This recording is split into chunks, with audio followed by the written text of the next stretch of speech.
నమస్తే నాగేశ్వర్ గారు.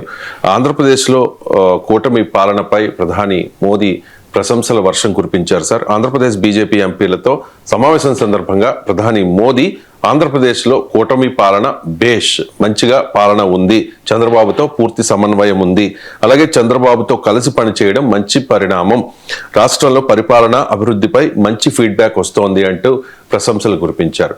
చంద్రబాబు పాలనపై మోదీ ప్రశంసలకు కారణం ఏంటి సార్? చంద్రబాబు పాలనపై మోడీ విమర్శిస్తున్నారండి, ప్రశంసిస్తారు. అట్లా క్వశ్చన్ ఏమని చెప్పండి. చంద్రబాబు పాలన పైన నరేంద్ర మోడీ తిరుగుతాడా? So there no question at all కదా. క్వశ్చన్ లేని దానికి నా ఆన్సర్ ఏముంటుంది? దానికన్నా ఇంపార్టెంట్ ఏంటంటే పొలిటికల్ పాయింట్. మీరు ఇందులో చంద్రబాబు పాలన మోడీ ప్రశంసిస్తారు, మోడీ పాలన చంద్రబాబు ప్రశంసిస్తారు. ఎందుకంటే రెండు ఎన్డీఏ ప్రభుత్వాలే కదా, అందులో ప్రశ్నే లేదు. ఖచ్చితంగా ప్రశంసిస్తారు. ఎప్పుడైనా ఒకవేళ భిన్నమైన అభిప్రాయం ఉంటే ఇంటర్నల్గా చెప్తారు తప్ప చంద్రబాబు నాయుడు పాలన పైన నరేంద్ర మోడీ నెగిటివ్గా ఎందుకు కామెంట్ చేస్తారు? ఆ క్వశ్చన్ ఉత్పన్నం కాదు.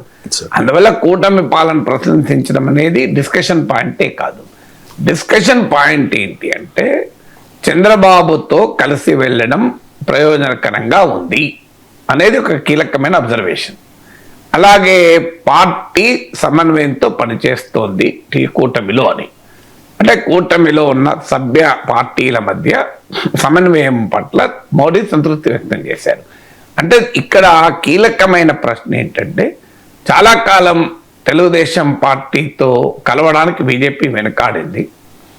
చివరకు ఎన్నికలకు ముందు కలిసింది. కలిసిన తర్వాత ఆ డిసిషన్ కరెక్టు, ఆ స్ట్రాటజీ కరెక్టు, బీజేపీతో తిరిగి కలవడము అనేది మోడీ మొదటి అబ్జర్వేషన్.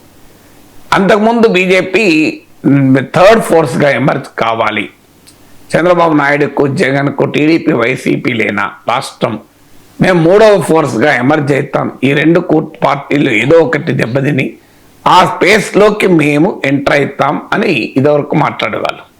సొంతగా అధికారంలోకి వస్తాము అని డైరెక్ట్గా అనగలిగే ధైర్యం లేకపోయినా మేము థర్డ్ ఫోర్స్గా ఎమర్జ్ అవుతాం అని చెప్తుండేవారు. అందులో భాగంగానే పవన్ కళ్యాణ్తో జట్టు కట్టారు 2019 తర్వాత. కానీ ఫైనల్గా తెలుగుదేశంతో కలవాలని నిర్ణయించుకున్నారు. అప్పుడు టీడీపీలో కూడా చాలా తర్జన భర్జన జరిగాయి, బీజేపీలో కూడా చాలా తర్జన భర్జన జరిగాయి. ఫైనల్గా బీజేపీ నిర్ణయం తీసుకుంది టీడీపీతో వెళ్ళాలని. ఇప్పుడు ఆ నిర్ణయం సరైన ఫలితాలు ఇచ్చింది అనేది మోడీ అబ్జర్వేషన్. అంటే ఒక రకంగా థర్డ్ ఫోర్స్గా ఎమర్జ్ కావాలి అనే తమ ప్రయత్నం సాధ్యం కాదని బీజేపీకి అర్థమైపోయింది. అందువల్ల బీజేపీ 2024 ఎలక్షన్స్కు ముందు ఆ స్కోప్ను ఎక్స్ప్లోర్ చేసింది. అంటే మేము పవన్ కళ్యాణ్తో కలిసి థర్డ్ ఫోర్స్గా నిలబడాలి అని ఒక ప్రయత్నం చేసింది. కానీ ఆ ప్రయత్నం సక్సెస్ కావలేదు అనేది 2024 ఎన్నికలకు ముందే రియలైజ్ అయ్యి టీడీపీతో కలిసింది.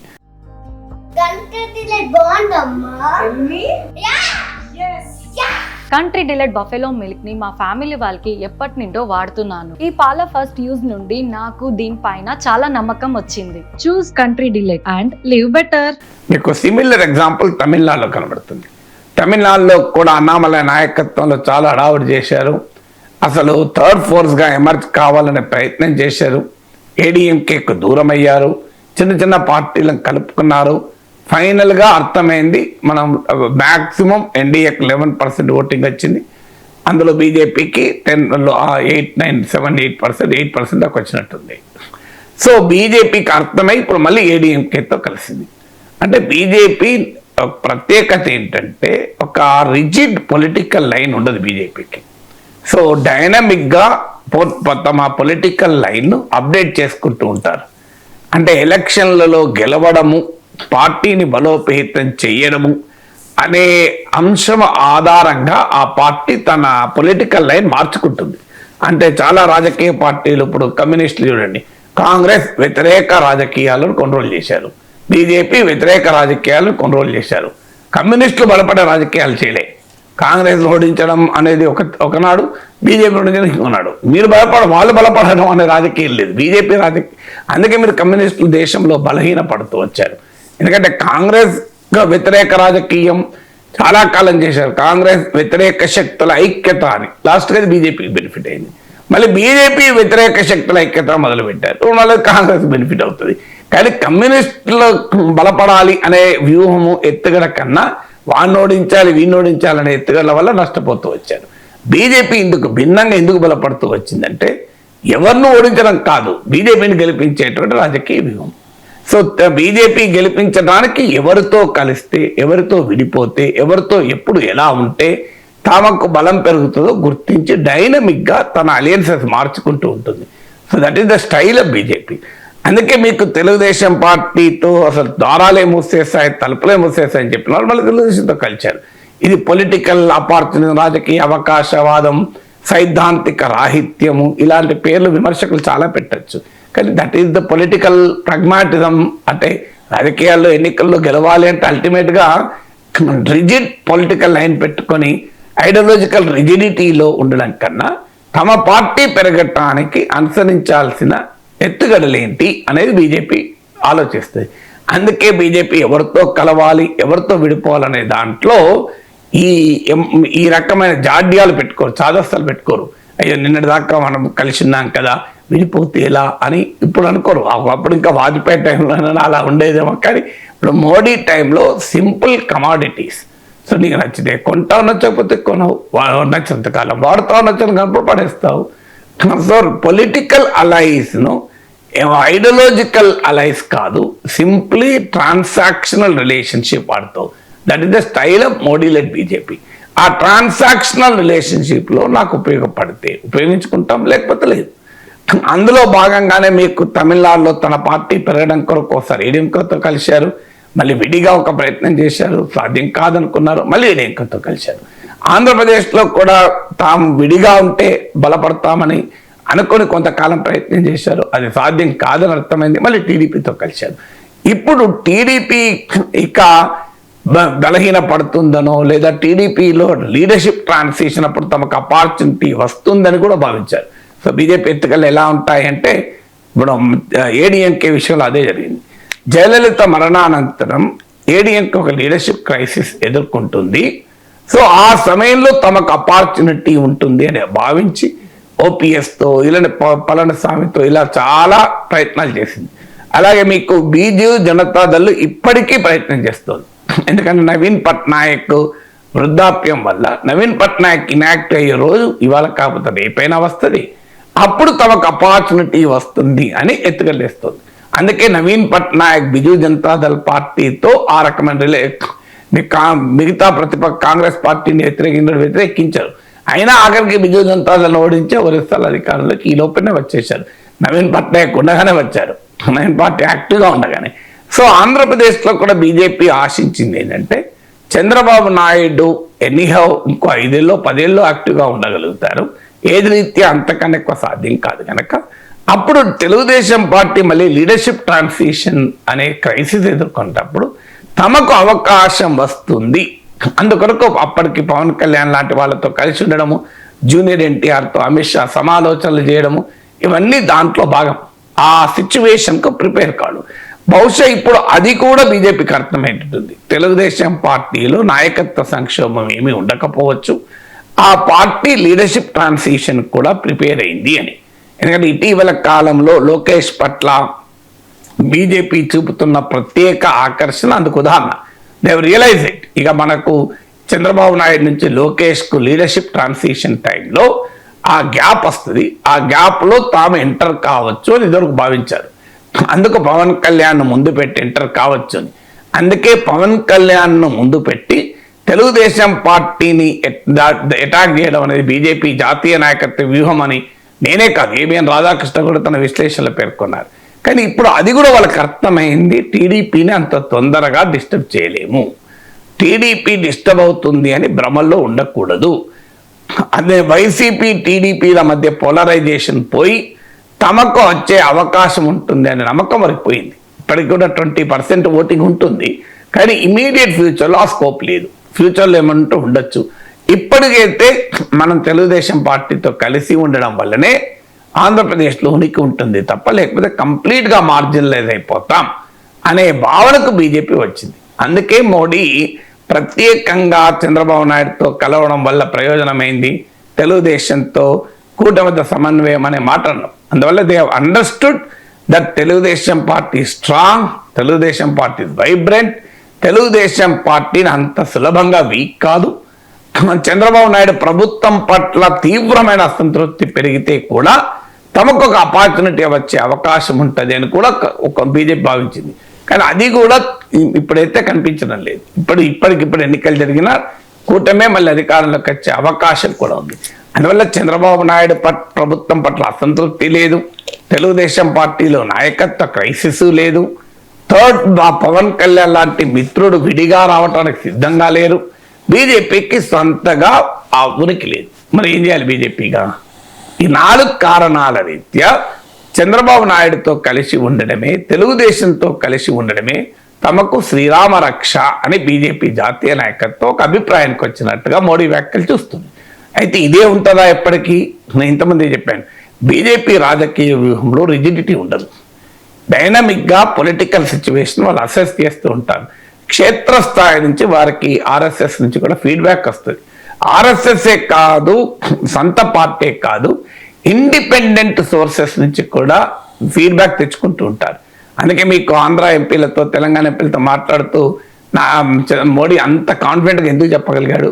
అలా డైవర్స్ ఫీడ్బ్యాక్ ఆధారంగా తమ పొలిటికల్ స్ట్రాటజీ మార్చుకుంటారు. అందుకే మీరు గమనించండి, బీజేపీ ఓడిపోయిన చోట మళ్ళీ గెలుస్తుంటుంది. 2024లో ఎలక్షన్స్లో మహారాష్ట్రలో దెబ్బతిన్నారు, హర్యానాలో దెబ్బతిన్నారు, కానీ 2 చోట్ల మళ్ళీ అధికారంలోకి రాగలిగారు.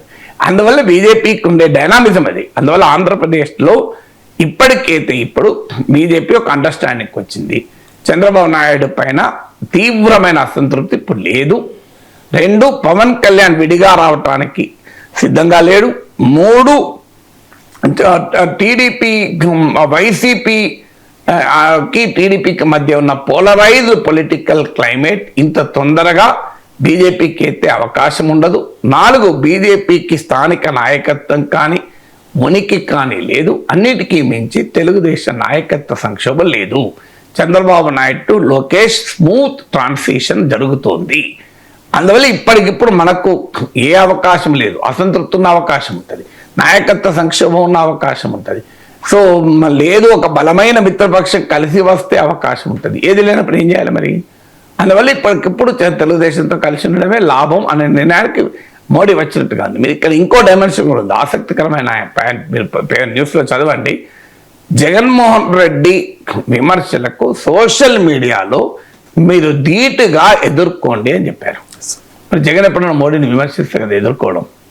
జగన్ మోడీని ఇంతవరకు ఒక్కరోజు పొరపాటున కూడా వైసీపీ మోడీని ఏమంటలేదు, బీజేపీని ఏమంటలేదు. మరి ఎదుర్కోమని ఎందుకు చెప్తున్నాడు మోడీ? ఇదో క్వశ్చన్ కదా. సో బీజేపీని వైసీపీ ఏమీ అనడం లేదు. అనప్పుడు మోడీ ఏం చెప్తున్నాడు? సోషల్ మీడియాలో మీరు జగన్ ఎదుర్కోండి అంటున్నారు. జగన్ విమర్శ చేయకపోతే దేన్ని ఎదుర్కొంటారు? జగన్ ఏమన్నా స్టీల్ ప్లాంట్ విషయంలో మోడీని విమర్శించాడా? మీకు ఏ విషయంలో రూపాయి పతనం అవుతుంది, జగన్ ఏమైనా మోడీని విమర్శించాడా? ఇండిగో సంక్షేమం వచ్చింది, జగన్ ఏమైనా మోడీని విమర్శించాడా? సాక్షి మీడియాలో రామ్మోహన్ నాయుడు కదా టార్గెట్ చేసింది, పొరపాటున కూడా ఒక మాట ఏమనలే కదా. మీరు ఏ అంశంలో జగన్ బీజేపీని విమర్శించాడు, మోడీ విమర్శించాడు? మరి ఆన్సర్ ఇవ్వమని మోడీ ఎందుకు అంటున్నాడు? ఈ ప్రశ్నకు ఆన్సర్ ఏంటంటే, బీజేపీని మోడీని విమర్శిస్తున్నాను కాదు, జగన్మోహన్ రెడ్డి చంద్రబాబు నాయుడు విమర్శిస్తే అంటీ పట్టనట్టు బీజేపీ నాయకులు ఉంటున్నారు. మీరు ఎక్కడన్నా మీరు గమనించండి, జగన్మోహన్ రెడ్డి టార్గెట్ చేసి చంద్రబాబు నాయుడును అటాక్ చేస్తున్నాడు, టీడీపీని అటాక్ చేస్తారు. ఎక్కడన్నా బీజేపీ వాళ్ళు సపోర్ట్గా వస్తున్నారా? మీరు గమనించండి, ఎక్కడ రావడం లేదు. అసలు జగన్ మీద బీజేపీ వాళ్ళు విమర్శలు చేయడం లేదు. వాళ్ళు ఏమైనా విమర్శలు చేస్తే ఇంతవరకు మీరు చూడండి, ఏ బీజేపీ నాయకుడు తీవ్రంగా జగన్మోహన్ రెడ్డి విమర్శించారు ఉదాహరణ చెప్పండి నాకు. ఎక్కడా ఉండదు. ఈవెన్ మోడీయే చేయడు, వీళ్ళు అసలే చేయరు. రాష్ట్ర నాయకత్వం మోడీ చెప్పింది ఏంటంటే, మేము చేయకపోవడం వేరు, అది మా జాతీయ నాయకత్వ వ్యూహం ఉంటుంది. మేము అవసరం వస్తే జగన్తో కావాల్సిన రాజకీయ వ్యూహాలు నడుపుకుంటాం, మీరెందుకు ఊరుకుంటున్నారు? మాది వేరు, మీరు వేరు, మీరైతే జగన్ అటాక్ చేయండి అంటే అర్థం ఏంటి? చంద్రబాబు నాయుడును విమర్శించినా మీరు అటాక్ చేయండి అని బీజేపీ ఆంధ్రప్రదేశ్ నేతలకు మోడీ ఇస్తున్న సలహా. జాతీయ నాయకత్వమేమో ఆప్షన్స్ పెట్టుకొని 2 ఛానల్స్ ఓపెన్ పెట్టుకుంటుంది. చంద్రబాబు నాయుడు ఛానల్ ఉంటుంది, జగన్ ఛానల్ ఉంటుంది. రాష్ట్ర నాయకత్వానికి అది అవసరం లేదు. రాష్ట్ర నాయకత్వం ఏకంగా మీరు తెలుగుదేశంతో కలిసి ఉన్నారు కనుక జగన్కు వ్యతిరేకంగా మీరు అటాక్ చేయండి, జగన్ చంద్రబాబు నాయుడు అన్నా కూడా మీరు ఊకోకండి అని చెప్పడం. అంటే జాతీయ నాయకత్వ ఛానల్ డిప్లొమసీ వేరుంటుంది, రాష్ట్ర నాయకత్వం ఫీల్డ్లో చేసే పని వేరుంటుంది అని మోడీ చెప్తున్నాడు. ఎంత వ్యూహాత్మకంగా చెప్తున్నాడో చూడండి. ఇప్పటిదాకా బీజేపీ ఆంధ్రప్రదేశ్ నాయకత్వం చంద్రబాబు నాయుడు విమర్శిస్తే మాకేం సంబంధం ఊరుకున్నారు. ఇప్పుడు చూడండి, ఇప్పుడు మోడీ సలహా మేరకు బహుశా రేపో మాప నుంచి మొదలు కావచ్చు, జగన్ చంద్రబాబును విమర్శించినా కూడా బీజేపీ మద్దతుగా రావచ్చు. సో మీకు బీజేపీ కూడా జగన్ అటాక్ చేయొచ్చు. సో అది చెయ్యకపోతే మీరు పెరగరు ఆంధ్రప్రదేశ్లో. ఎందుకంటే మనం తెలుగుదేశంతో ఉన్నప్పుడు తెలుగుదేశంతో ఉన్నట్టే ఉండాలి. When you are in Germany you are like a German, you should be like a German. మీరు తెలుగుదేశంతో ఉంటారు, చంద్రబాబు నాయుడుతో లాభపడతారు, కానీ చంద్రబాబు నాయుడును జగన్ అటాక్ చేస్తే మీరు కామ్ ఉంటారు. ఇది ఎట్లా మీరు ఫీల్డ్లో పెరుగుతారు అనేది. అంటే ఇప్పటిదాకా ఆంధ్రప్రదేశ్ నాయకత్వం ఏమనుకున్నదంటే మోడీ జగన్ ఏమన్నాడు కదా, మనం అంటే ఏమన్నా కోపానికి వస్తుందేమో అని. మోడీ చెప్తున్నది అంటే నేనేమన్నానయ్యా, నా అవసరం వేరే ఉంటుంది, రేపు అవసరం వస్తే జగన్ కూడా కలుపుకుంటాను. మనం కలుపుకోలేదా? మీకు ఎలక్షన్స్ వచ్చినప్పుడు, వైస్ ప్రెసిడెంట్ ఎలక్షన్ వచ్చినప్పుడు అవసరం లేకపోయినా వైసీపీతో రాజ్నాథ్ సింగ్ జగన్తో మాట్లాడలేదా? మా అవసరాలు వేరు, మీ అవసరాలు వేరు. మీరు ఫీల్డ్ మీద ఉన్నారు, మీ పొలిటికల్ ఎనిమీ జగన్, మీరు అటాక్ చేయండి. మాకు పొలిటికల్ ఎనిమీ జగన్ కాదు, మీకు పొలిటికల్ ఎనిమీ జగన్. మాకేమున్నది, పార్లమెంట్లో అన్నిటికీ సహకరిస్తున్నాడు, మాకెందుకు అభ్యంతరం ఆయనతోని అని చెప్తున్నాడు మోడీ. సో అందువల్ల ఆ వార్త చూస్తే మనకు మోడీ చెప్పిన మాటలు చూస్తే ఎన్ని వ్యూహాత్మక అంశాలు ఉన్నాయో దాన్ని బట్టి అర్థమవుతుంది కదా. అందువల్ల ప్రశ్న, అందుకే నేను మొదట్లో మీరు అడిగిన ప్రశ్న కాకుండా నేను ఇంకో అంశం చెప్పడం, పొలిటికల్ అంశం చెప్పడానికి కారణం అది. చంద్రబాబు నాయుడు ప్రభుత్వాన్ని ప్రశంసించడంలో ప్రత్యేకత ఉన్నది. ఎన్డీఏ ప్రభుత్వం ఇక్కడ అక్కడ ఉన్నప్పుడు ఎందుకు మోడీ ఎందుకు విమర్శిస్తాడు? ఇక తెలంగాణ బీజేపీ ఎంపీలతో సమావేశం సందర్భంగా ప్రధాని మోదీ వారందరికీ కూడా క్లాస్ స్పీకర్ అట్ సార్, మీరు పనిచేయడం లేదు, 2 కేంద్ర మంత్రులు ఉన్నారు, 8 మంది ఎంపీలు ఉన్నారు రాష్ట్రంలో, అయినా కూడా పార్టీ పరిస్థితి చాలా ఘోరంగా తయారైంది, ముఠా తగాదాలు పెరిగిపోయాయి, గత అసెంబ్లీ ఎన్నికల్లో వచ్చిన ఛాన్స్ను చేజార్చుకున్నారు, మన సోషల్ మీడియా కంటే అసదుద్దీన్ ఓవైసీ సోషల్ మీడియా బలంగా ఉంది, కనీసం ఓవైసీని చూసైనా నేర్చుకోండి అంటూ తెలంగాణ బీజేపీ ఎంపీలకు ప్రధాని Modi class speaker at sir. తెలంగాణలో భారతీయ జనతా పార్టీ పరిస్థితిపై మోదీకి అందిన ఈ ఫీడ్బ్యాక్ లో వాస్తవాలు ఏంటి? మోడీకి అందిన ఫీడ్బ్యాక్ పూర్తిగా 100% నిజం. మోడీకి అందడం ఏంటి, మనం నేను ఎన్నోసార్లు మాట్లాడాను కదా. ఒకటి ఏం చెప్తున్నాడు, అసెంబ్లీ ఎన్నికల్లో ఆ ఎన్నికల సమయంలో వచ్చిన అవకాశాలని కూడా మనం ఉపయోగించుకోలేకపోతున్నాం. అంటే పార్లమెంట్ ఎన్నికలు ఉపయోగించుకోగలిగారు, 35% ఓటింగ్, 8 మంది ఎంపీలు గెలిచారు కదా. అసెంబ్లీ ఎన్నికల్లో అవకాశం వచ్చింది కానీ మనం ఉపయోగించుకోలేకపోతున్నాం, నిజమే కదా. ఇప్పుడు 7% 14% అయింది. మరి దానికి ఎవరు కారణం? దానికి రాష్ట్ర బీజేపీ నాయకత్వంలో ఉన్న లోపాలు కారణం కాదని అనలేము, కానీ జాతీయ నాయకత్వ వ్యూహం కూడా కారణం కదా. అసెంబ్లీ ఎన్నికల సమయంలో జరిగింది ఏంటి, ఎన్నికలకు ముందు భారీగా బీజేపీ ఊపుండే, దుబ్బాకలో గెలిచారు, హుజురాబాద్లో గెలిచారు, జిహెచ్ఎంసీలో భారీగా గెలిచారు, వాతావరణం అంతా మీకు బీజేపీనే ఛాలెంజరు, కాంగ్రెస్ పని అయిపోయింది, ఇక కాంగ్రెస్ పార్టీ లేవదు అనుకున్నారా లేదా అందరూ? అసలు పెద్ద పెద్ద నాయకులంతా బీజేపీలోనే చేరారు కదా. మీకు కాంగ్రెస్లో చేరిన వాళ్ళు అప్పుడు ఎవరు లేరు, ఈటల రాజేందర్ బీజేపీకి వెళ్ళాడు, మీకు వివేక్ వెంకటస్వామి బీజేపీకి వెళ్ళాడు, మీరు వరుస పెట్టి నాయకులంతా బీజేపీకి వెళ్ళారు కదా. సో ఆ టైంలో పొంగులేటి శ్రీనివాసరెడ్డి, జూపల్లి కృష్ణారావు కూడా బీజేపీకి వస్తారేమో చర్చలు కూడా జరిగాయి. మీకు ఈటల రాజేందర్ వెళ్ళి వాళ్ళతో సమావేశం కూడా అయ్యాడు. అప్పుడు సందర్భం ఏంటి, బండి సంజయ్ నాయకత్వంలో ప్రజా సంగ్రామ యాత్ర చేస్తున్న సమయం. ఈవెన్ నరేంద్ర మోడీయే జాతీయ కార్యవర్గ సమావేశంలో ప్రత్యేకంగా సంజయ్ ప్రజా సంగ్రామ యాత్రను ప్రస్తావించి తెలంగాణలో వెళ్ళి ప్రతిపక్షం ఉన్నప్పుడు ఎలా పనిచేయాలో నేర్చుకోండి అని బీజేపీ ప్రతిపక్షంలో ఉన్న రాష్ట్రాల నాయకులకు మోడీ చెప్పాడు. ఇప్పుడు ఏమంటున్నాడు, ప్రతిపక్ష పాత్ర కూడా మీరు సరిగా పోషించడం లేదు అని. కానీ దీనికి కారణం ఏంటి, మరి మోడీయే ప్రశంసించిన సమయంలో ఎందుకు బండి సంజయ్ని మార్చారు, ఈ ఎత్తుగడ ఎవరేశారు, దీనికి కారణం ఏంటి? జాతీయ నాయకత్వం ఇంట్రాస్పెక్ట్ చేసుకోవాలి కదా. రాష్ట్ర బీజేపీ నేతలను విమర్శించే ముందు రాష్ట్ర బీజేపీ నేతలను విమర్శించడం కరెక్టే, కాదనట్లేదు, కానీ మరి బీజేపీ జాతీయ నాయకత్వం చేసిన తప్పుల సంగతి ఏంటి?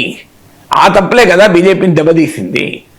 మీకు అప్పుడు కేసీఆర్ ఎక్కడ కాంగ్రెస్ పవర్లోకి వస్తుందోనేమోనని బీజేపీ దూకుడును కళ్ళెం వేసేందుకు, బండి సంజయ్ దూకుడును కళ్ళెం వేసేందుకు ఆయననే మార్చి బీజేపీని భారీ స్పీడ్ బ్రేకర్ జాతీయ నాయకత్వం పెట్టింది. ఎందుకొరకు పెట్టింది? కాంగ్రెస్ గెలవకూడదు, గెలిచినా కేసీఆర్ గెలిచినా మంచిదే. ఈ లైన్ ఎప్పుడైతే బీజేపీ జాతీయ నాయకత్వం తీసుకుందో, ఎందుకంటే బీజేపీ లక్ష్యం కాంగ్రెస్ ముక్త భారత్, కేసీఆర్ ముక్త తెలంగాణ కాదు. కేసీఆర్ ముక్త తెలంగాణ అని బండి సంజయ్ పెద్ద పోరాటం చేస్తుంటే నీకు అర్థమైతే లేదు, ఇది కాదు మన లక్ష్యం కాంగ్రెస్ ముక్త భారత్. అందువల్ల నీవేమో రాంగ్ రూట్లో పోతున్నావు. కేసీఆర్ ముక్త తెలంగాణ ప్రియారిటీ అంటున్నావు, మన ప్రియారిటీ అది కాదు. అందువల్ల కాంగ్రెస్ తెలంగాణలో పవర్లోకి వచ్చే ప్రమాదం ఉంది నీ దూకుడు వల్ల.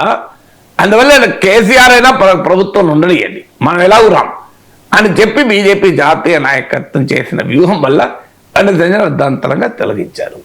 దీనికి తోడు ఈటల రాజేందర్ క్యాంపెయిన్, ఈటల రాజేందర్ నాయకత్వంలో బండి సంజయ్ని మార్చడానికి ఢిల్లీలో పెద్ద క్యాంపెయిన్ నడిచింది. దీనికి జాతీయ నాయకత్వం అవకాశం ఇచ్చింది.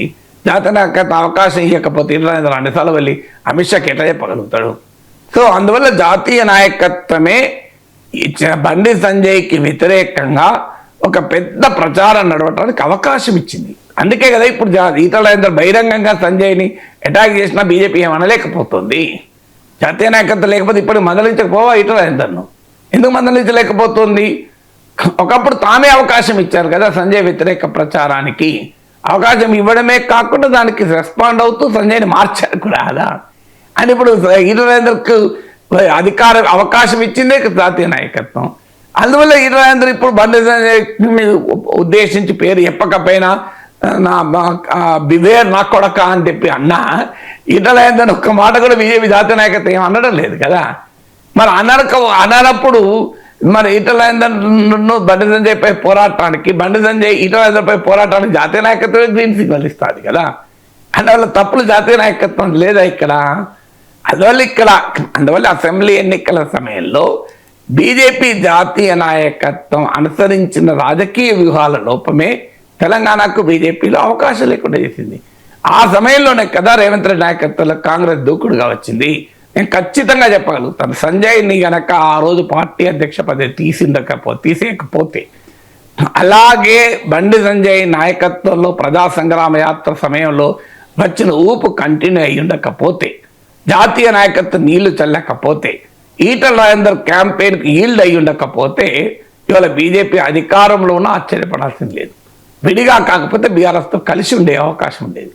ఎందుకంటే ఖచ్చితంగా కాంగ్రెస్కి వచ్చిన మెజారిటీ ఎంత? మీకు 60 సీట్లు, కాంగ్రెస్కి అంత వచ్చి 65 వచ్చాయి. 5 కదా తేడా. సో ఒక్క 10 సీట్లలో కాంగ్రెస్ కనుక ఓడిపోయి ఉంటే మీకు పరిస్థితి తారుమారయ్యేది కదా. ఖచ్చితంగా కాంగ్రెస్ బీజేపీల సంకీర్ణ ప్రభుత్వం వచ్చేది. 100% ఒక 10 సీట్లు అయితే ఇంపాక్ట్ అయ్యేది కదా. సో బీజేపీ జాతీయ నాయకత్వం కాంగ్రెస్ గెలవకూడదు, కేసీఆర్ గెలిచినా మంచిదే అని తీసుకున్న వైఖరి వల్ల ఈటల రాజేందర్ క్యాంపెయిన్కు జాతీయ నాయకత్వం పాజిటివ్గా రెస్పాండ్ కావడం వల్ల కదా ఈ పరిణామం అంతా జరిగింది. కానీ మా తప్పేమీ లేదు, అంత రాష్ట్ర బీజేపీ నేతలు తప్పే అని చెప్పి వాళ్ళ మీద వేస్తే ఎట్లా? ఇక మోడీ అన్న దాంట్లో పాయింట్ ఉంది. రాష్ట్ర బీజేపీలో ముఠా తగాదాలు ఉన్నాయని ఇది నేను అనేక సార్లు చెప్పాను. 3 బీజేపీ నాయకులు ఉంటే 6 గ్రూపులు ఉంటాయి బీజేపీలో. కానీ మళ్ళీ ముఠా తగాదాలని ఎవరెలో చేస్తున్నారు? బీజేపీ జాతీయ నాయకత్వమే కదా. ఎవరెలో చేస్తున్నారు? ఎవరి మీద బీజేపీ జాతీయ నాయకత్వం ఇప్పుడు చర్యలు తీసుకుని చెప్పండి, ఎవరిని మందలించి చెప్పండి. ఇంతవరకు మీకు ఉదాహరణలు కూడా చెప్తారు. బహిరంగంగానే రఘునందన్ రావు అమిత్ షాను కూడా ప్రస్తావిస్తూ, అమిత్ షా పోయినా మునుగోళ్ళ గెలవలే, దుబ్బాకలో నేను ఒక్కనే గెలిచిన అని అన్నడా లేదా? 100 కోట్లు ఖర్చు పెట్టిన మునుగోళ్ళలో గెలవలే మా పార్టీ అని చిట్చాట్లో ఆయన అన్నది మీకు ఆడియోలు కూడా బయటకొచ్చాయి కదా. రఘునందన్ రావు మందలించగలిగింది జాతీయ నాయకత్వం, ఏమనలేకపోయింది కదా. రెండో ఉదాహరణ, ఈటల రాజేందర్ బివేర్ నా కొడక అంటే నువ్వు ఎవరినయ్యా నా కొడక అన్నది బండి సంజయ్ అని చెప్పి పత్రికలన్నీ రాశాయి, టీవీ ఛానళ్ళన్నీ రిపోర్ట్ చేశాయి, క్లియర్గా అర్థమవుతుంది. మరి నీకేమైనా కోపం ఉంటే మాకు చెప్పు. ఇలా బివేర్ నా కొడక అని ఓపెన్గా బండి సంజయ్ తిడితే కేంద్ర హోంశాఖ కేంద్ర మంత్రిని మీకు పార్టీకి ఏం గౌరవం వస్తుందని అడిగిందా? జాతీయ నాయకత్వం మందలించింది ఎక్కడన్నా? మరి మందలించినప్పుడు మిగతా వాళ్ళు ఎందుకుంటారండి? 2 ఉదాహరణలు చెప్తాను. ఇలా ఎవరిని మందలించింది చెప్పండి? ఎవరిని మందలించకుండా మీకు బీజేపీ జాతీయ నాయకత్వం అనుసరిస్తుంటే రాజాసింగ్ పైనమో అసలు హిందుత్వవాదమో కాస్త క్రమశిక్షణ గీత దాటిందే ఆయననోమో పక్కకు పడేస్తారు. పార్టీని ఇతర పార్టీలు చచ్చిన వాళ్ళనోమో వాళ్ళు ఏం చేసినా వాళ్ళ గురించి వాళ్ళనే ధైర్యం లేదా? మరి బీజేపీ జాతీయ నాయకత్వం ఈ రకమైన వైఖరి అనుసరిస్తే రాష్ట్రంలో ఎట్లా పెరుగుతుంది? అంటే నీ పార్టీలో ఉన్న సిద్ధాంతానికి కట్టుబడి ఉన్న అసలు హిందుత్వవాది రాజాసింగ్ నోమో క్రమశిక్షణ రాహిత్యం. మరి బహిరంగంగానే పార్టీలో ముఠా తగాదాలు ముందు పెట్టిన వాళ్ళ క్రమశిక్షణ రాహిత్యం కాదా? పార్టీ రాష్ట్ర అధ్యక్షుని మార్చమని క్యాంపెయిన్ చేస్తే మీరు ఈల్డ్ అయితే అది పార్టీలో క్రమశిక్షణ పెంచుతుందా? దీనికి ఆన్సర్ ఉండాలి కదా. అందువల్ల జాతీయ నాయకత్వం లోపాలు కూడా ఉన్నాయి. వాళ్ళు ఆత్మ పరిశీలన చేసుకోకుండా రాష్ట్ర బీజేపీ పైన పడేస్తున్నారు. రాష్ట్ర బీజేపీలో ముఠా తగాదాలున్న మాట నిజం. ఎందుకంటే ధర్మపుర అరవింద్ చాలా ఆవేదనతో ప్రశ్నించాడు. ఇప్పుడే కాదు, ఇవాళ మోడీ అడిగింది కాదు. అరవింద్ ఏమడిగాడు? మా పార్టీ ఎందుకు అసెంబ్లీ ఎన్నికలు గెలవలేకపోతుంది? 2014లో 5 సీట్లు, 2018లో 1 సీటు, 2023లో 8 సీట్లు, ఇంతవరకు తెలంగాణ వస్తే 14 సీట్లు వచ్చినాయి. ఈ ప్రశ్న ధర్మపుర అరవింద్ చాలా ఆవేదనగా అడిగాడు, విమర్శ కూడా కాదు. సో ఆ ప్రశ్న ఇవాళ మోడీ ఇండైరెక్ట్గా మోడీ అడుగుతున్నాడు, మీకు అవకాశం వచ్చినా ఉపయోగించుకోలేకపోతున్నారు అని. సో మేరకు సబ్ కుచ్ మాలమే అన్నాడు. కరెక్ట్ అది. ఒక ఎంపీ ఏదో చెప్పబోతే మేరకు సబ్ కుచ్ మాలమే అన్నాడట. ఇంకో ఎంపీ నేను సోషల్ మీడియాలో యాక్టివ్ ఉన్నా అంటే నీ స్టైల్ ఎక్కువ పందెక్కువ అన్నట. సో ఎంత కాంక్రీట్ ఫీడ్బ్యాక్ ఉందో చూడండి. ఎలా ఎందుకుంటుంది? ఈ బీజేపీలో ఉన్న నాయకులకు అర్థం కాదు, ముఖ్యంగా ఇతర పార్టీల నుంచి వచ్చి బీజేపీలో చేరిన వారికి ఇప్పటికీ అర్థం కావడం లేదు బీజేపీ స్టైల్ ఆఫ్ ఫంక్షనింగ్.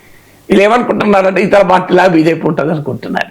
బీజేపీలో ఆర్ఎస్ఎస్లో పెరిగి వచ్చిన నాయకులకు కొంతన్నా తెలుసు, కానీ ఈ బయట నుంచి వచ్చిన నాయకులకు బీజేపీ స్టైల్ ఇప్పటికీ అర్థమవుతలేదు. ఎందుకు అంటే బీజేపీకి రకరకాల ఫీడ్బ్యాక్ ఉంటుంది. బీజేపీ తన వారి నుంచే ఫీడ్బ్యాక్ తీసుకోదు. చాలా రాజకీయ నాయకులు ఏం చేస్తారంటే తమ అనుకూలం నుంచే ఫీడ్బ్యాక్ తీసుకుంటారు.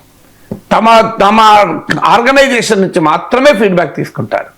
అది బీజేపీ కూడా చేస్తుంది. ఆర్ఎస్ఎస్ని తీసుకుంటుంది, బీజేపీని క్షేత్రస్థాయిని తీసుకుంటుంది. కానీ బీజేపీకి ఉన్న ప్రత్యేకత ఏంటంటే బీజేపీకి సంబంధం లేని వారి నుంచి కూడా ఫీడ్బ్యాక్ తీసుకుంటుంది. ఈవెన్ బీజేపీని వ్యతిరేకించే వారు కూడా అందులో ఒక మంచి పాయింట్ చెప్తే దాన్ని ఫీడ్బ్యాక్గా తీసుకుంటారు. దట్ ఈస్ ద బీజేపీ జాతీయ నాయకత్వానికి ఉన్న బ్యూటీ. They don't mind. మనం విమర్శించేవారైనా అభ్యంతరం లేదు వాళ్ళకు. అది వాళ్ళకు ఎలా ఉపయోగించుకోవాలో అలా ఉపయోగించుకుంటారు. మీరు అంత వ్యూహాత్మకంగా ఉంటుంది. నాతో ఒక బీజేపీ జాతీయ నాయకుడు చెప్పాడు, సార్ థ్యాంక్స్ సార్, మీరు చాలా ఉపయోగపడుతున్నాయి సార్ మాకు, మేము రెగ్యులర్గా మీ వీడియోలు చూస్తున్నాం సార్ అన్నాడు.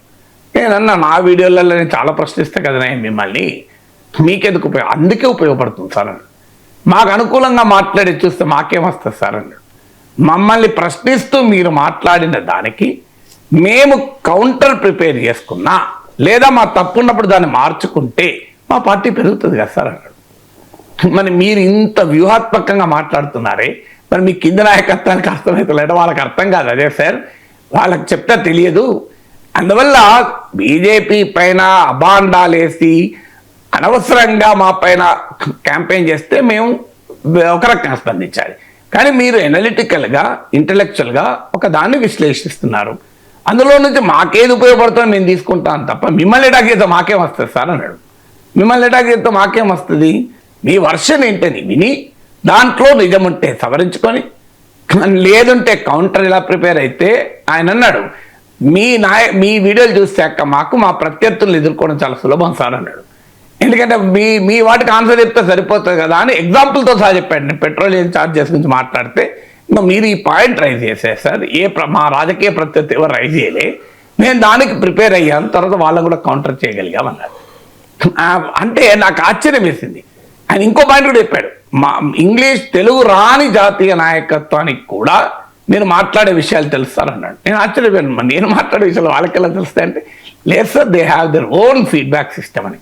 అవసరం వస్తే ఎవరు పాయింట్స్ ఏంటి అనేది అందరి నుంచి సేకరిస్తారు. ప్రధానమంత్రి నరేంద్ర మోడీ తెలంగాణకో ఆంధ్రాకో వస్తున్నారంటే వాళ్ళ పార్టీ వాళ్ళని అడగరు. వాళ్ళ పార్టీ నుంచి ఫీడ్బ్యాక్తో పాటు నేరుగా ఫీడ్బ్యాక్ తీసుకుంటారు. నేరుగా ఫీడ్బ్యాక్ తీసుకొని సో ఏమి ఇక్కడ జరుగుతున్నవని అంత ప్రిపరేషన్ ఉంటుంది. సో ఇవన్నీ ఇక్కడ రాష్ట్రంలో ఉన్న నాయకులకు తెలియదు పాపం. వీళ్ళు ఏమనుకుంటారు, ముఖ్యంగా ఇతర పార్టీల నుంచి వస్తున్న వారికి అసలే తెలియదు. ఎందుకంటే that is how these people are there. అందుకే మోడీ మేరకు సబ్ కుచ్ మాలూమ్ హై అన్నట. అదే అన్నాడు, మేరకు సబ్ కుచ్ మాలూమ్ హై, నీకు స్టైల్ ఎక్కువ పందెక్కువ అన్నట. అంటే కరెక్ట్ అది మోడీ చెప్పింది, సబ్ కుచ్ మాలూమ్ హై మోడీకి. ఎందుకంటే he has his own feedback system, it doesn't depend on you. మీ ఎంపీలు చెప్పిందని నమ్ముతారు కానీ మీ నరేంద్ర మోడీ లేదే 11 ఏళ్ళుగా ఇన్ని ఎన్నికలు గెలుస్తారు కాబట్టి గెలుస్తున్నారా? మోడీ అమిత్ షా నాయకత్వం మామూలు కెపాసిటీ ఉంటే గెలుస్తారా? ఒక ఎన్నికల తర్వాత మళ్ళీ ఎన్నిక గెలవడం కష్టమవుతుంది. ఓడిపోయిన ఎన్నికల్లో కూడా గెలుస్తున్నారు మళ్ళీ. మరి మామూలు విజయం కాదు కదా. సంబంధం లేని రాష్ట్రాల్లో గెలుస్తున్నారు. తమిళనాడులో 11% ఓటింగ్, కేరళలో ఓటింగ్ పెంచుకుంటున్నారు. బెంగాల్లో కమ్యూనిస్టుల కంచకోటలు ఇలా బెంగాల్లో అధికారంలోకి వచ్చే స్థాయికి వస్తున్నారు. ఇవన్నీ మట్టిగా సాధ్యం కాలేదు. వీళ్ళేదో ఇక్కడ కానీ జరుపుతారు. రాష్ట్ర నాయకత్వానికి అర్థం కావాలి, ముఖ్యంగా బీజేపీలో ఇతర పార్టీలు చేరిన వాళ్ళకి అర్థం కావాలి. They are still not understanding RSS functioning ఏంటి, బీజేపీ ఫంక్షనింగ్ ఏంటి, వాళ్ళకు ఉండేటువంటి పద్ధతులు ఏంటి అని అర్థం కాక వీళ్ళు మాట్లాడుతున్నారు. ఈ మధ్య మీకు వాళ్ళకు శిక్షణా తరగతులు జరిగాయి. బిఎల్ సంతోష్ వచ్చారు. ఫస్ట్ మాట ఏం చెప్పినట్టు తెలుసా, మీది మానేయండి ఈ కిషన్ రెడ్డి వర్గం, సంజయ్ వర్గం, రాజేందర్ వర్గం అని, అందరితో మాట్లాడండి, బీజేపీ వర్గంగా పనిచేయండి అని చెప్పాడు సంతోష్. బీజేపీ రాష్ట్ర వాళ్ళ ఏదో క్లాసెస్ జరిగాయి ఇప్పుడు ఈ మధ్య. సూటిగా అది మీడియాను కూడా ఎలో చేయలే, సోర్సెస్ బట్టి వచ్చిన సమాచారం చెప్తున్నా నేను. మీడియాను కూడా ఎలో చేయలే. క్లియర్గా ఇన్స్ట్రక్షన్ ఏంటంటే, మీరు ఇట్లా ఒక వర్గం ఆ వర్గం పని చేస్తే మీరు బాగుపడరు. కిషన్ రెడ్డి ఇంటికి వెళ్ళండి, బండి సంజయ్కి నమస్తే పెట్టండి, ఈటల రాజేందర్తో టిఫిన్ చేయండి, కానీ ఎవరితో మాత్రం అంటిబట్టి ఉండకండి. మీరు పార్టీకి పనిచేయండి, మీకు ఫ్యూచర్ ఉంటుంది.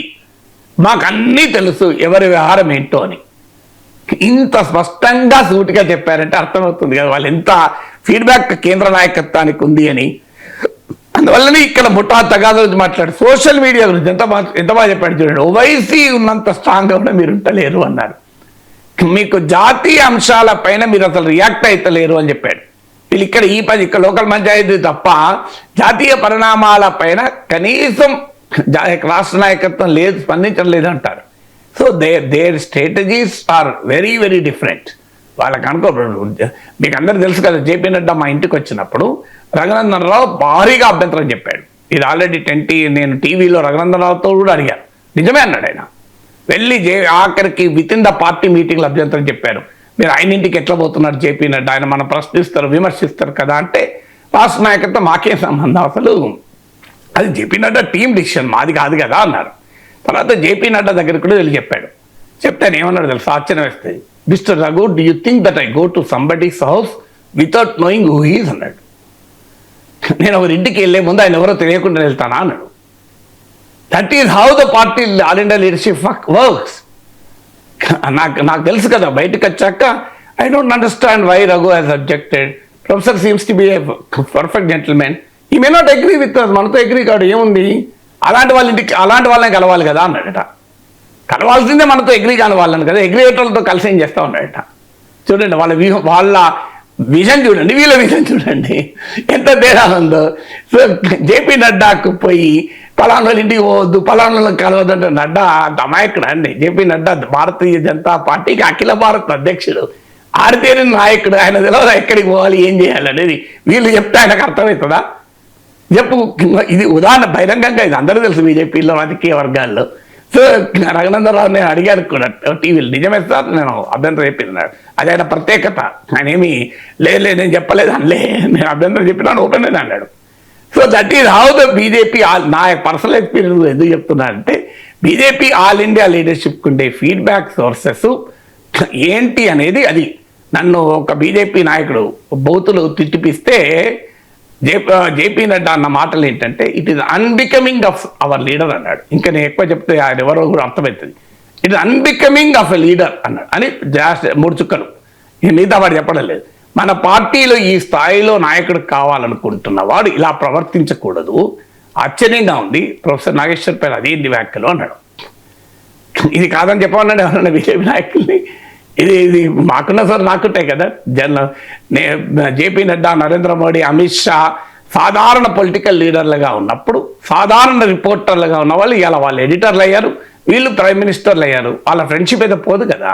అలాంటి వాళ్ళతో నేను నేషనల్ మీడియాలో 30 years నుంచి ఉన్నాను, నాకు కూడా ఉంటాయి కదా సోర్సెస్. ఇలా అన్నట్టు అన్బికమింగ్ అన్నట్టు. అదేంటి, what is this kind of A treatment అండి? నన్ను భయంకరంగా బండబూతులు తిడుతూ ఉంటే దాన్ని ఇంగ్లీష్లో చదివి అబ్సల్యూట్లీ అన్కాల్ ఫర్. అదే పద్ధతి. We can answer him, we can question him, counter him.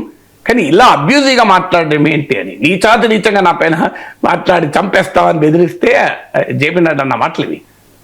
ఒక ఎడిటర్, టాప్ ఎడిటర్తో అన్న మాటలు ఇవి.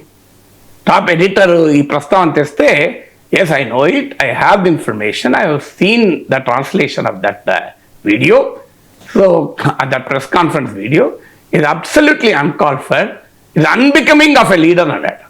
ఒక టాప్ ఎడిటర్ నడ్డా గారి దృష్టి తీసుకొస్తే, ఇలా మీరు వెళ్ళారు కదా సార్ ప్రొఫెసర్ గారింటికి, ఆయన మీద మీ పార్టీ నాయకుడు ఇలా బూతులు తిడుతూ చంపేస్తాను బెదిరిస్తూ మాట్లాడించిండు, ఇది పద్ధత అని అడిగితే అసలు అబ్సల్యూట్లీ నాట్ ఎట్ ఆల్ అన్నాడు. వాట్ ఈస్ దిస్ అన్నాడు. And that is the leadership of Bharatiya Janata Party. ఇక్కడ ఉన్న వాళ్ళకి ఏమి అని ఇంకో మాట కూడా అంట, we don't deal with influences like that అన్నాడు. సమాజం పైన ప్రభావం చూపే వారి విషయంలో మనం అలా ప్రవర్తించము. We try to interact with them. వాళ్ళతో మాట్లాడతాం, వాళ్ళకు వీలైతే కౌంటర్ ఇస్తాం. We can counter their views. Professor గారు మాట్లాడేది నచ్చకపోతే కౌంటర్ ఇద్దాం, కానీ we don't abuse them because the influence society అన్నాడు. వాళ్ళు సమాజం పైన ప్రభావం చూపుతారు కనుక వాళ్ళు మేము అబ్యూజ్ చేయము, వాళ్ళకి కౌంటర్ ఇస్తాం. ఎందుకంటే మా నష్టం జరిగినప్పుడు ఖచ్చితంగా కౌంటర్ ఇస్తాం. కానీ ఇక్కడ అట్లుంటారా మీరు చూడండి, కౌంటర్ ఇయ్యే చేత కాక బూతులు తిడతారు. That is how all India BJP leadership function, state BJP leader function. ఆ పర్సనల్ అనుభవాలతో కూడా చెప్పడానికి, అర్థం కావడానికి. ఇది అర్థం కాక మోడీ ముందు నేను సోషల్ మీడియాలో చాలా యాక్టివ్ ఉన్నా అంటే స్టైల్ ఆపో అన్నాడట మోడీ. నీ స్టైల్ ఎక్కువ, పని తక్కువ అన్నాడట. సోషల్ మీడియాలో నేను యాక్టివ్గా ఉన్నా అని చెప్పుకోపోతే, ఓవైసీ ఉన్నంత యాక్టివ్ కూడా మీరు లేరు అన్నాడు. ఎంత చూడు, ఎంత పవర్ఫుల్గా 10 మందిని ఎఫెక్టివ్గా పెట్టుకొని కౌంటర్ చేయొచ్చు కదా అని. కానీ వీళ్ళు ఎక్కడ కౌంటర్ చేస్తారు, బూతులు తిప్పిస్తారు. రాజకీయ పార్టీలు ఇప్పుడు తెలుగుదేశం వాళ్ళని చూస్తున్నాం కదా, కౌంటర్ చేయొచ్చు కదా, కౌంటర్ చేయరు, బూతులు తిరుగుతారు. బూతులు తిరిగితే వాళ్ళకే నష్టం, అది అర్థమవుతలేదు. వాళ్ళకే నష్టం, మాకే నష్టం అవుతుంది బూతులు తిరిగితే. వైసీపీ అయినా టీడీపీ అయినా వాళ్ళు ఫైట్ చేయాల్సింది వాళ్ళ మీద, వాళ్ళు నా మీద కాదు కదా. వైసీపీ వాళ్ళు నా మీద ఫైట్ చేస్తే వాళ్ళకేం వస్తుంది, టీడీపీ వాళ్ళు నా మీద ఫైట్ చేస్తే వాళ్ళకేం వస్తుంది, బీజేపీ వాళ్ళు నా మీద ఫైట్ చేస్తే వాళ్ళకేం వస్తుంది. ఫైట్ చేయాల్సింది వాళ్ళకి, వాళ్ళు మాకు కౌంటర్ ఇవ్వచ్చు. మేము మాట్లాడింది ఇప్పుడు నేను ఏదన్నా విశ్లేషించాను చంద్రబాబు నాయుడు విధానాలపై, they can counter me, should counter. ఎందుకంటే నాకు ఒక్కరికి హక్కు ఉండదు, వాళ్ళకి హక్కు ఉంటుంది. కానీ అదిరిచిపెట్టి బూతులు తిట్టుడు, పనికిమాల వీడియోస్ చేసుడు, దీనిపైన కేంద్రీకరిస్తారు. ఎందుకంటే ఆన్సర్ చేయ చేత కాక. కానీ బీజేపీ జాతీయ నాయకత్వం ఏం చెప్తుందంటే, ఇన్ఫ్లుయెన్సర్స్తో వ్యవహరించే తీరైనా you counter them, not abuse them. This is what the BJP says. Social మీడియాని ఎంత పర్ఫెక్ట్గా వాడతారంటే, దే ఫాలో. బీజేపీ రాష్ట్ర నాయకులు ఎవరెవరు సోషల్ మీడియాలో ఏం చేస్తున్నారు అన్నది కూడా వాళ్ళకి ఫీడ్బ్యాక్ ఉంటుంది. ఎంత సైంటిఫిక్ ఫీడ్బ్యాక్ ఉంటుంది అంటే, they don't function only through the party. ఇంతమంది అదే చెప్పింది, పార్టీ ఇచ్చిన ఫీడ్బ్యాక్ మీద ఆధారపడ్డారు. ఇండిపెండెంట్ ఫీడ్బ్యాక్ నిరంతరం సేకరిస్తూ ఉంటారు. ఇక మంత్రుల పనితీరు మీద చంద్రబాబు నాయుడు పదే అసహనం వ్యక్తం చేస్తూ ఉన్నారు సార్. రీసెంట్గా కూడా నిన్న క్యాబినెట్ మీట్ తర్వాత కూడా మంత్రులు సరిగా పనిచేయడం లేదు, అన్నీ నేనే చూడాలా, మంత్రులు కూడా చొరవ తీసుకోవాలి అంటూ వాళ్లకు క్లాస్ పీకినట్టుగా వార్త వచ్చింది సార్. ఇది ప్రతికూల వార్తలు రాసే లేకపోతే యాంటీ మీడియాలో వచ్చిన వార్త కాదు, ఇది అనుకూలంగా ఉంటుందనే ఆరోపణలు ఉన్న పత్రికలో వచ్చిన వార్తే, ఆంధ్రజ్యోతిలో వచ్చిన వార్తే సార్. ఈ పెండింగ్ పెద్దన్న అని ఫైళ్ల పరిష్కారంలో రెవెన్యూ నత్తనడక అని రెవెన్యూ శాఖ మీద ఒక వార్త సార్. దాంతోపాటు ఫైలు కదలాలంటే పైసలు ఇవ్వాల్సిందే అని చెప్పేసి రీసెంట్గా మనం చూసాం. చంద్రబాబు నాయుడు ఈ దసరాల పరిష్కారం విషయంలో ర్యాంక్స్ ఇచ్చారు. ఆ ర్యాంక్స్లో లాస్ట్ పొజిషన్లో ఉన్నారు రవాణా శాఖ మంత్రి రాంప్రసాద్ రెడ్డి. ఆ రాంప్రసాద్ రెడ్డికి సంబంధించి ఒక వార్త వచ్చింది సార్ ఈరోజు ఆంధ్రజ్యోతిలోనే. ఫైలు కదలాలంటే పైసలు ఇవ్వాల్సిందే, వామ్మో రవాణా మంత్రి పేషి సీఎం చెప్పినా ముడుపులు ఇవ్వాల్సిందే అని చెప్పి. ఒకవైపు చంద్రబాబు నాయుడు పదే పదే మంత్రులు పనిచేయడం లేదు అని చెప్పడం నాకు తెలిసి ఈ 17 నెలల కాలంలో కనీసం 10 సార్లకు పైగానే మంత్రుల పనితీరు మీద తీవ్రమైన అసంతృప్తి, అసహనం వ్యక్తం చేస్తూ ఉన్నారు చంద్రబాబు నాయుడు. అదే సమయంలో ఆంధ్రజ్యోతి లేకపోతే ఈనాడు పత్రికలో కూడా ఇలాంటి కథనాలు మనం పదే పదే చూస్తూ ఉన్నాం సార్. చాలా మంది మంత్రుల మీద కథనాలు వచ్చాయి. ఇవాళ 2 మంత్రుల మీద కథనాలు వచ్చాయి. ఏంటి సార్ టీడీపీ వ్యూహం ఏంటి? ఏం జరుగుతుంది అసలు? ఫస్ట్ ఆంధ్రజ్యోతికైనా క్యారెక్టర్ చేయడం మన పని కాదు. I don't accept your argument. అనుకూలం అనే అట్లా మనము ఇక్కడ జడ్జ్ చేయకూడదు. టీవీ ఛానల్లో కూర్చొని ఇంకో తోటి మీడియా పైన జడ్జిమెంట్ పాస్ చేయడం అనెథికల్. అయితే మీరు యాంటీ పత్రిక కాదు అని అన్నారు, అది కరెక్ట్. అంటే జగన్మోహన్ రెడ్డి అనుకూల పత్రిక కాదు, ఇంకా కరెక్ట్. యాంటీ ప్రో కాదు, జగన్మోహన్ రెడ్డి అనుకూల పత్రిక అయితే కాదు, అంతవరకు నో అబ్జెక్షన్. అందువల్ల let us not characterise media. ఇక్కడ కూర్చొని ఇతర మీడియా ఛానళ్ళ మీడియా టీవీ ఛానల్ కానీ పత్రికలు కానీ మనం క్యారెక్టరైజ్ చేయడం మానుకోవాలి. అందువల్ల ఆంధ్రజ్యోతి తెలుగుదేశం అనుకూల పత్రిక అనే ఆరోపణలు ఉన్నాయన్న మీ స్టేట్మెంట్తో నాకు సంబంధం లేదు. That is your statement. You have right to make your own statement. నాకేం అభ్యంతరం లేదు. ఇకపోతే జగన్ వ్యతిరేక పత్రిక అయితే కాదు, మీరైనా నేనైనా చెప్పదలుచుకున్నది అది. సో ఆంధ్రజ్యోతి కథనం మీకు ఇంట్రెస్టింగ్ ఏంటంటే ఈ 15 నెలలు అయింది కదా అధికారంలోకి వచ్చి, 15 నెలల్లో చంద్రబాబు నాయుడు కొలువులో ఉన్న క్యాబినెట్లో ఉన్న మంత్రుల పైన జగన్ ఎన్నిసార్లు విమర్శ చేశారు, చంద్రబాబు నాయుడు ఎన్నిసార్లు విమర్శ చేశారు లెక్కలు తీయండి. చంద్రబాబు నాయుడు ఎక్కువసార్లు విమర్శ చేశారు. చంద్రబాబు నాయుడు ప్రభుత్వంలో మంత్రుల పైన సాక్షిలో ఎన్ని కథనాలు వచ్చాయి, ఆంధ్రజ్యోతిలో ఎన్ని కథనాలు వచ్చాయి చూడండి. ఎమ్మెల్యేల పైన మంత్రుల పైన ఖచ్చితంగా చెప్పగలం ఆంధ్రజ్యోతిలో ఎక్కువ కవరేజ్ వచ్చింది. అంటే వాట్ ఇట్ హ్యాపెన్స్, ఏమవుతుంది? తాము ఎక్కిన చెట్టు తామే నరుక్కుంటున్నారా? ఇప్పుడు మరి ఇది బహిరంగంగానే ఇప్పుడు లోపల జరిగిన డిస్కషను బయటికి ఎందుకు వచ్చింది? లీక్ చేస్తూనే వచ్చింది కదా డెలిబరేట్గా. అది చంద్రబాబు నాయుడు టీం నుంచే లీక్ చేస్తేనే వస్తుంది ఇట్లాంటి వార్త, లేకపోతే ఎందుకు వస్తాయి? వేరే మంత్రులు లీక్ చేస్తే ఇప్పటికి ఆ మంత్రుల పైన చర్య తీసుకునే వాళ్ళు కదా. అంటే సెలెక్టివ్గా చంద్రబాబు నాయుడు మంత్రులకు అక్షంతలు వేసింది, ఎమ్మెల్యేలను అంటింది, సెలెక్టివ్గా చంద్రబాబు నాయుడు ఆఫీస్ నుంచి లీక్ చేస్తున్నారు మీడియా. లేకపోతే ఆంధ్రజ్యోతి లెక్కలకి వస్తుంది, ఎవరో ఒకరు చెప్తూనే వస్తుంది కదా. నిజంగానే ఆంధ్రజ్యోతికి ఒక మంత్రి లీక్ చేస్తే చంద్రబాబు నాయుడు రాధాకృష్ణ అడగడా, ఎవరైనా ఆ మంత్రి మీకు చెప్పింది ఆయన సంగతి చెప్తా అన్నాడా? అంటే క్లియర్గా అర్థమవుతుంది చంద్రబాబు నాయుడు టీం నుంచే లీక్ చేస్తున్నారు డెలిబరేట్గా. ఎందుకు? మంత్రులు ఎమ్మెల్యేల పైన సమాజంలో వాళ్ళను దోషులుగా నిలబెట్టే ప్రయత్నం. ఆంధ్రజ్యోతిలో అంతకుముందు అక్రమార్కులకు నారాయణ అండ, ఇవాళ మళ్ళీ రాంప్రసాద్ రెడ్డి పైసలు ఇవన్నీ ఏ పని జరగదు. చంద్రబాబు నాయుడు మంత్రులు పనిచేయరు, అధికారులు పనిచేయడం లేదు, ఎమ్మెల్యేలు దోచుకుంటున్నారు. ఇక మరి ఎవరు పనిచేసేది? సో వాట్ కైండ్ ఆఫ్ అసలు ఏం చెప్పదలుచుకున్నారు మీరు? చంద్రబాబు నాయుడు రిపీటెడ్గా మంత్రులు ఎవరు పనిచేస్తలేడు, అధికారులు ఎవరు పనిచేస్తలేరు, ఎమ్మెల్యేలు దోచుకుంటున్నారు. అంటే ఒక చంద్రబాబు నాయుడు ఒక్కడే పనిచేస్తున్నాడు, కాదంటే లోకేష్, ఈ ఎంతో కొంత పవన్ కళ్యాణ్, ఈ మిగతా ఎవరు పనిచేస్తలేరు. ఈ పిక్చర్ ఎందుకు ఇస్తున్నారు? ఇది పార్టీ ఇస్తుంది. విచిత్రం ఏంటంటే వేరే వాళ్ళు ఇవ్వడం కాదు. నేను చాలామంది మంత్రులు నాతో కూడా చెప్తున్నారు, సార్ మేము జగనన్న ఎదుర్కోగలం సార్, కానీ మా నాయకుడే పదే పదే మంత్రులు తిడుతుంటే మేము ఏం చేసి ప్రజల దగ్గరికి పోవాలి, మేము ఏం పార్టీ కార్యకర్త దగ్గరికి ఎట్లా పోవాలి సార్? తెలుగుదేశం ఎమ్మెల్యేలు వాపోతున్నారు, కొద్ది హానెస్ట్ ఎమ్మెల్యేలు. సార్ ఇది ఎక్కడ గోల సార్? మా పార్టీలో రోజు మా నాయకుడే ఎమ్మెల్యేలు దోచుకుంటున్నారు, ఎమ్మెల్యేలు అంటారు, ఆంధ్రజ్యోతిలో వార్తలు వస్తుంటాయి, మా వాళ్ళే వేయించుతుంటారు ఆ వార్తలు, రోజు మేము అవినీతి పరులం, అది మళ్ళీ పలానా అని చెప్పరు. ఎమ్మెల్యేలు అంటే అందరు వస్తాం కదా, మేము క్షేత్రస్థాయికి పోతే మా పైన మీరు భూములు ఆక్రమిస్తారట కదా, అక్రమ గనులు నడుపుకుంటారట కదా, మీరు ఆస్తుల పంపకాల్లో ఇన్వాల్వ్ అవుతున్నారట కదా, మీరు సొంత ఆస్తిని రిజిస్టర్ చేసుకోవాలన్నా మీకు కప్పం కట్టాలట కదా, మీ దగ్గర కంపెనీ పెట్టాలన్నా ఒక వెంచర్ లేఅవుట్ వెళ్ళినా డబ్బులు అడుగుతున్నారట కదా అని మమ్మల్ని అడుగుతున్నారు సార్. కల్తీ మధ్యలో నీకు వాటా ఉంది కట, ఇసుకలో నీకు వాటా ఉందట కదా, మీరు అధికారంతో మత్తులో మునిగిపోతున్నారట కదా. అంటే ఎవరన్నారు? మన కుటుంబరావు అన్నాడు కదా, టీవీ ఛానల్ అన్నాడు కదా, కుటుంబరావు చంద్రబాబు నాయుడు సన్నిహితుడు కదా, చంద్రబాబు నాయుడు చెప్తున్నాడు కదా, ఆంధ్రజ్యోతిలో వస్తుంది కదా, మన వ్యతిరేక పత్రిక కాదు కదా.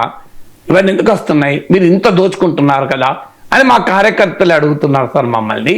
ఎవడో దోచుకుంటున్నో లేడని మేము అంటలేము సార్. వాళ్ళ పేర్లు చెప్పరు, ఎమ్మెల్యేలు అంటున్నారు. పనిచేసినోడు పనిచేయనోడు ఒకటే రకంగా అయిపోతున్నారు. మా పరిస్థితి ఏంటి సార్? మేము ప్రజల దగ్గరికి పోయినప్పుడు ఆంధ్రజ్యోతిలో వచ్చిన కథనాలు, చంద్రబాబు నాయుడు వాయింపు, మా పార్టీ ప్రతినిధులే వెళ్ళి టీవీ ఛానల్లో తిడుతుంటే మేము ప్రజలకు ఏ ముఖం పెట్టుకొని పోవాలి సార్?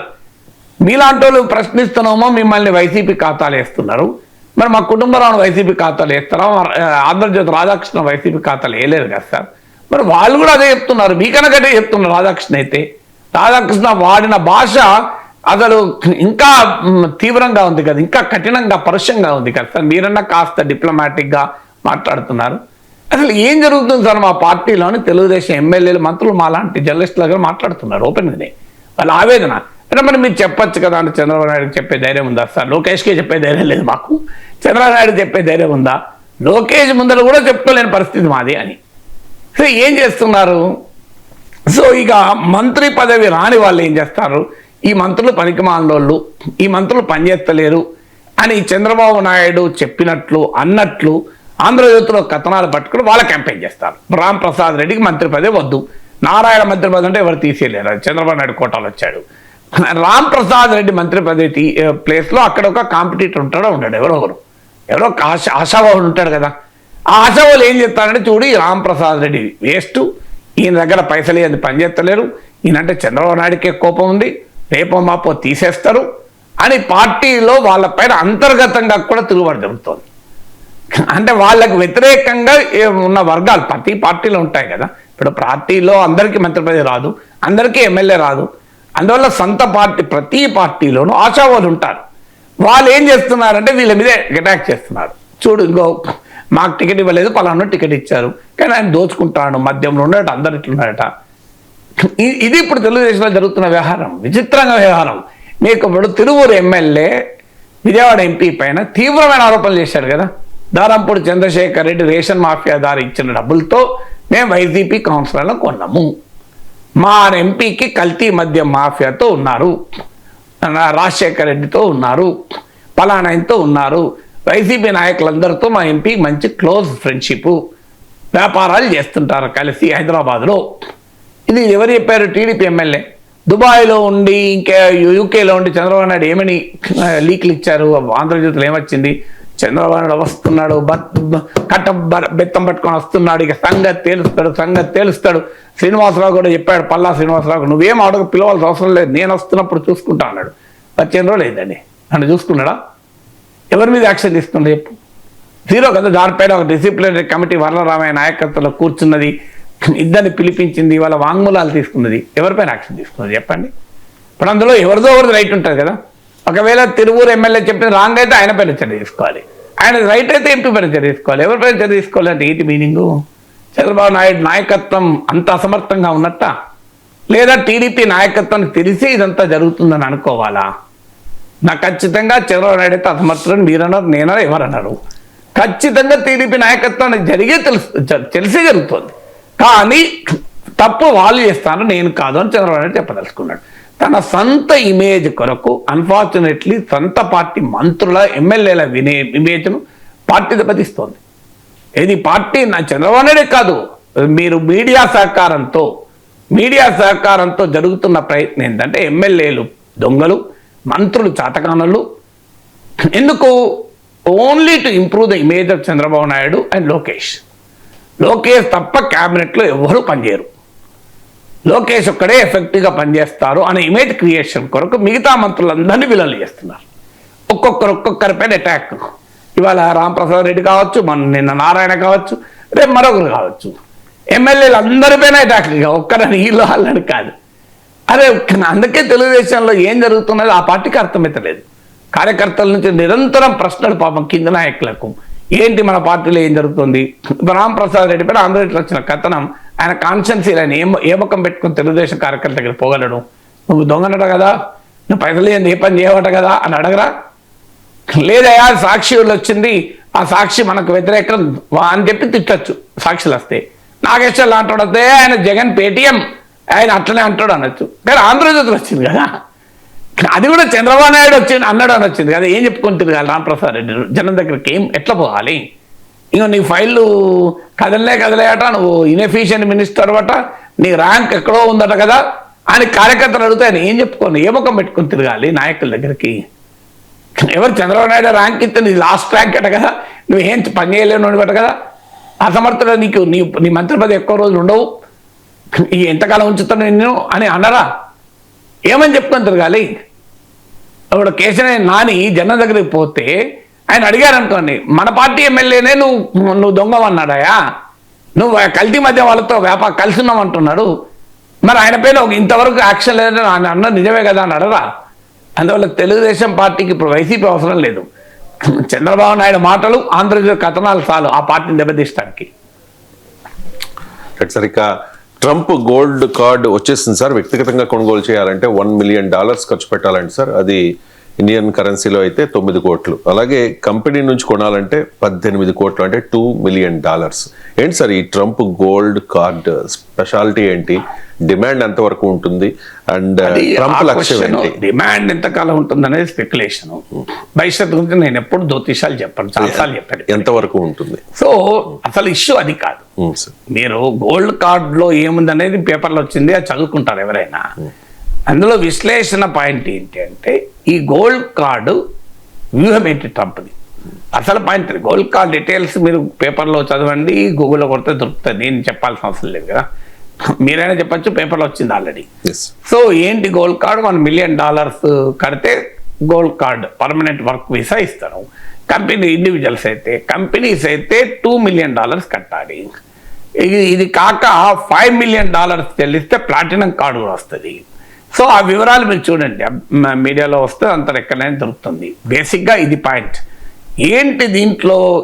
మీకు ట్రంప్ ఇప్పటిదాకా ఏమంటున్నాడు, బయట నుంచి వచ్చిన వారు అమెరికన్ల ఉద్యోగాలు తీసేస్తున్నారు, అమెరికాలో వీరు ప్రమాదకరంగా మారారు, ఇది కదా ట్రంప్ వాదన. మరి ఇప్పుడు $1 million $2 million వస్తే వాళ్ళు ప్రమాదకరం కాదా? వాళ్ళు అమెరికాలో ఉద్యోగాలు తీసేయలేరా?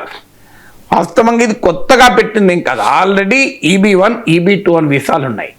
అంటే హైలీ స్కిల్డ్ మ్యాన్ పవర్, ఒక న్యూక్లియర్ సైంటిస్ట్ ఉంటాడు, ఒక క్వాంటమ్ ఎక్స్పర్ట్ ఉంటాడు, హైలీ స్కిల్, ఇక అలాంటి నిపుణుడు అవసరము అన్నది అలాంటి వాళ్ళకి ఇవ్వటానికి మీకు EB1 EB2 అనే వీసాలు ఆల్రెడీ ఉన్నాయి.